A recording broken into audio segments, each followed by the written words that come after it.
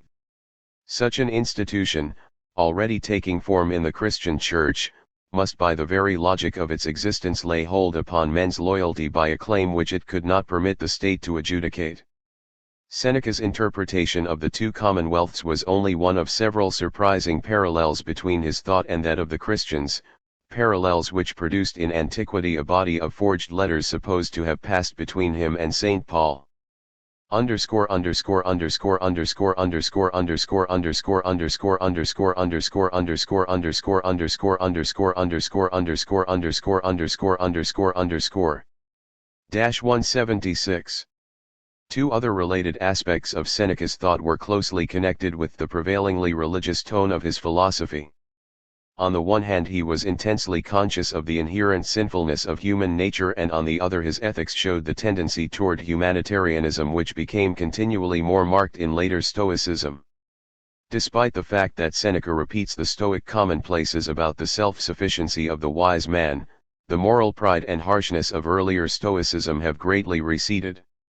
The sense of human wickedness haunts him, and wickedness is ineradicable, no one escapes it, and virtue consists rather in an endless struggle for salvation than in its achievement. Probably it is this consciousness of sin and misery as a universal human quality that caused him to place so high a value on human sympathy and gentleness, virtues which had not been very characteristic of Stoicism in its more rigorous versions. Already the fatherhood of God and the brotherhood of man have taken on the connotation of love and goodwill toward all mankind which came to characterize Christian teaching. As the civic and political virtues dropped back into second place, the virtues of mercy, kindliness, charity, benevolence, tolerance, and love, together with the condemnation on moral grounds of cruelty, hatred, anger, and harshness toward dependents and inferiors, were given a far higher place in the moral scale than they ever had in earlier ethics.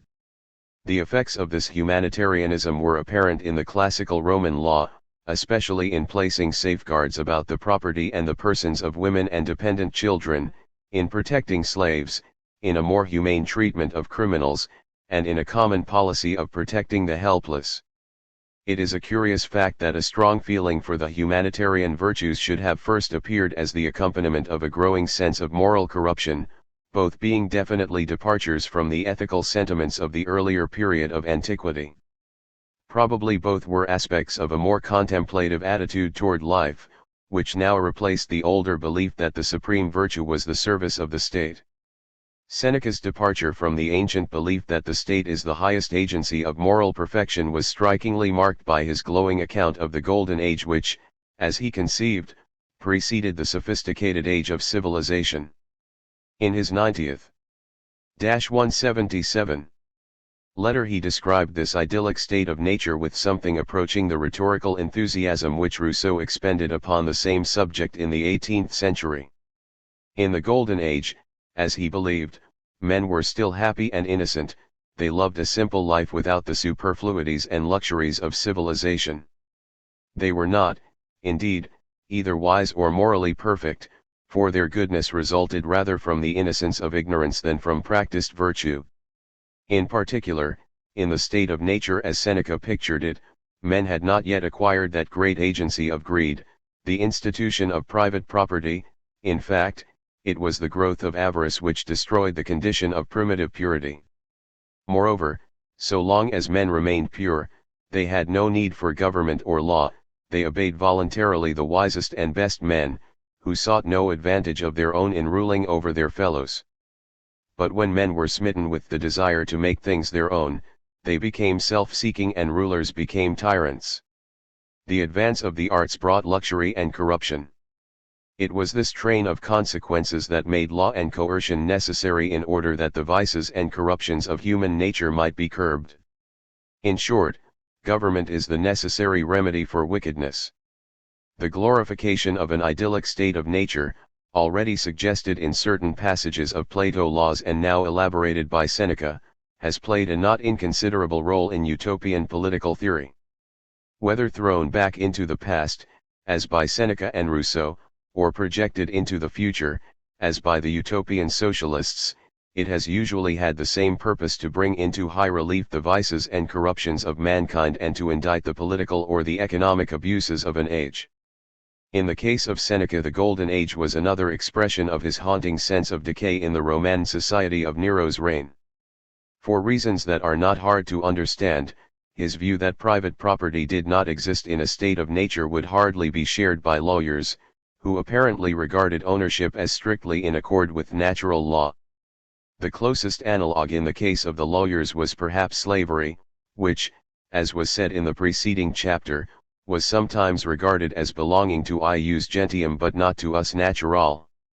In general, Seneca's conception of the law as a mere 178 cure for sin was wholly at odds with Ulpian's description of it as a true philosophy and an ars boni et equi. But Seneca's idea of the state of nature might well commend itself to Christian theologians. The belief in a primitive condition of purity was implied by the story of the fall of man, and certainly it became among Christian writers not uncommon to conceive this condition as one of communism and one in which force would not be needed.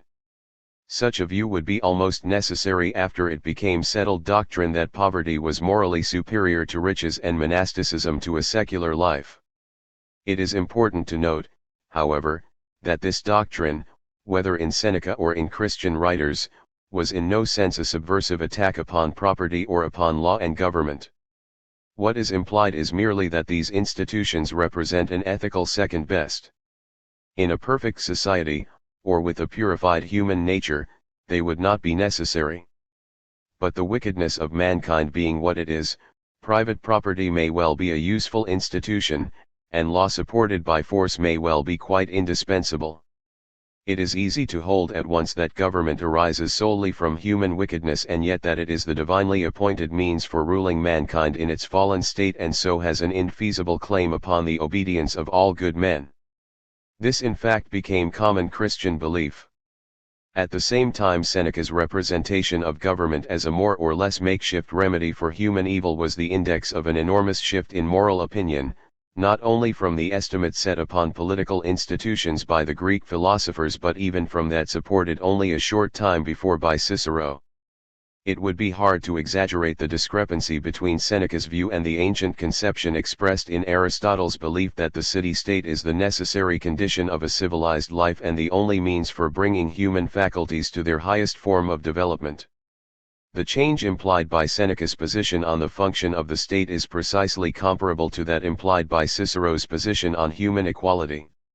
Taken together, the two changes undermine completely the ancient valuation of politics.